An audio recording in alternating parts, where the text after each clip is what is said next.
আসসালামু আলাইকুম।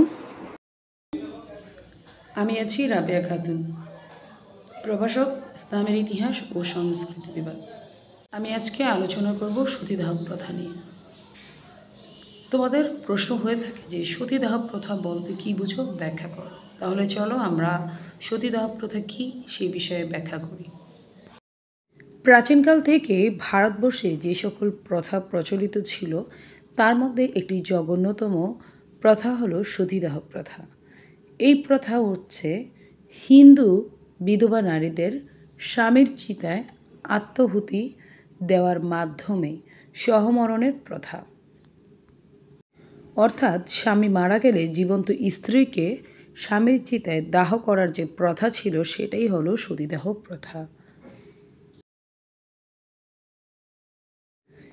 গ্রিক উৎসের তথ্যমতে প্রাচীন ভারতে প্রায় ৩০০ খ্রিস্টপূর্বাব্দে সতীদাহ প্রথা বিচ্ছিন্নভাবে প্রচলিত ছিল বলে ধারণা করা হয়। সুলতানি আমলে ও মুঘল আমলে এই প্রথাটি ভারতের উত্তর পশ্চিমাঞ্চলীয় রাজপুত গোষ্ঠীর মধ্যে ব্যাপকভাবে প্রচলিত ছিল। ব্রিটিশ আমলে খ্রিস্টান ধর্মপ্রচারক ও ব্রিটিশ সমাজ সংস্কারক উইলিয়াম কেরি যখন ভারতবর্ষে এসেছিলেন তখন তিনি এই জঘন্য প্রথার বিরুদ্ধে প্রচারণা চালিয়েছিলেন।